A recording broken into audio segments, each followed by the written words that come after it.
Assalamualaikum warahmatullahi wabarakatuh. Salam sejahtera bagi kita semua. Shalom, Om Swastiastu, Namo Buddhaya. Bertemu lagi dengan saya, Pupur, dan hari ini kita akan belajar materi IPS kelas 8 mengenai kedatangan bangsa-bangsa Barat ke Indonesia. Tujuan pembelajaran hari ini ada dua, yaitu menjelaskan latar belakang kedatangan bangsa Barat dan menggambarkan alur kedatangan bangsa-bangsa Barat ke Indonesia. Latar belakang kedatangan bangsa Barat ke Indonesia dibedakan menjadi dua hal. Yang pertama, dari daya tarik Indonesia sendiri dan faktor pendorong bangsa Barat ke Indonesia. Dari daya tarik Indonesia sendiri, Indonesia kaya rempah-rempah dan Indonesia kaya akan sumber daya baik alam maupun manusia. Sedangkan dilihat dari faktor pendorong kedatangan bangsa Barat ke Indonesia, ada motivasi 3G, Gold, Glory, dan Gospel. Ada juga revolusi industri, perubahan dari tenaga kerja menjadi pemakaian industri besar-besaran. Ini akan mengakibatkan membutuhkan banyak sekali bahan-bahan baku industri, sehingga menimbulkan bangsa Barat terdorong untuk melakukan penjelajahan untuk menemukan bahan-bahan baku industri seperti rempah-rempah di Indonesia. Dan faktor pendorong berikutnya yaitu jatuhnya Konstantinopel ke tangan Turki, di mana Konstantinopel ini merupakan pusat perdagangan bangsa-bangsa Eropa. Berikutnya yaitu kedatangan bangsa-bangsa Barat ke Indonesia. Kita akan mulai dari alur kedatangan bangsa-bangsa Barat ke Indonesia. Alur kedatangan bangsa-bangsa Barat ke Indonesia antara lain ada bangsa Portugis dilihat dari garis merah, bangsa Belanda garis biru, dan bangsa Spanyol dilihat dari garis hitam. Kita akan mulai dari bangsa Spanyol. Pertama, Christophorus Columbus melakukan pelayaran dari Lisbon ke arah barat menyeberangi Samudra Atlantik dan berhasil menemukan benua Amerika. Dilanjutkan Ferdinand Magellan dan Juan Sebastian Elcano menempuh rute Columbus sampai ke Filipina. Ferdinand meninggal, dilanjutkan Juan Sebastian dari Filipina ke arah selatan sampai ke Maluku pada tahun 1522 Masehi. Selanjutnya, alur kedatangan bangsa Portugis ke Indonesia dimulai juga dari Lisbon, menyusuri pantai barat Afrika, Semenanjung Harapan, pantai timur Afrika, berlayar ke arah timur menuju India.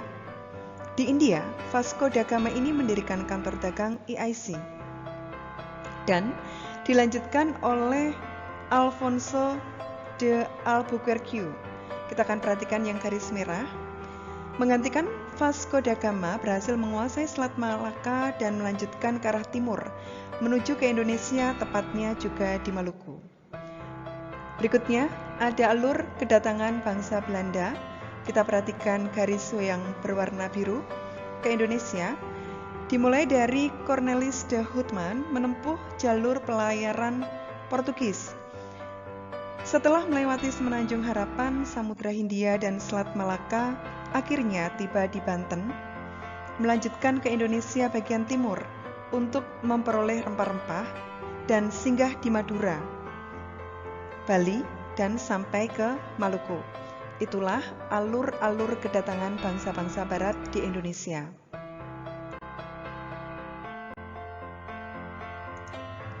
Kedatangan bangsa Portugis ke Indonesia. Portugis berhasil menguasai Malaka dan selanjutnya memasuki wilayah Nusantara. Pada tahun 1512, bangsa Portugis telah berhasil sampai di Maluku dan menjalin hubungan dagang dengan Maluku. Kedatangan bangsa Spanyol di Indonesia. Kedatangan bangsa Spanyol ini disambut baik oleh Kesultanan Tidore yang sedang bersaing dengan Ternate. Pada waktu itu Ternate sudah terlebih dahulu bersekutu dengan bangsa Portugis. Maka perselisihan diakhiri dengan perjanjian Saragossa. Kalau kita perhatikan peta ini, yang berwarna biru ini miliknya Spanyol, sedangkan yang berwarna kuning miliknya Portugis. Isi dari perjanjian Saragossa, di mana keturunan Portugis mendapatkan di sebelah barat garis Saragossa, yaitu Portugis bisa berkuasa atas semua benua dan laut di barat garis itu. Kalau kita perhatikan peta, termasuk Asia dan kepulauan-kepulauan yang ditemukan Portugis. Sedangkan Spanyol hanya mendapatkan di sebelah timur garis Saragossa saja, atau hanya mendapatkan Samudra Pasifik. Kedatangan bangsa berikutnya yaitu Inggris ke Indonesia. Persekutuan Dagang EIC atau East Indian Company sebagai gabungan dari para pengusaha Inggris. Walaupun Inggris tiba di Kepulauan Nusantara, namun pengaruhnya tidak terlalu banyak, seperti halnya Belanda.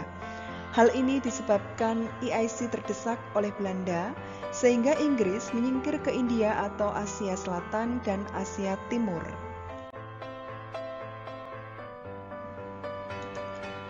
Berikutnya kedatangan bangsa Belanda ke Indonesia.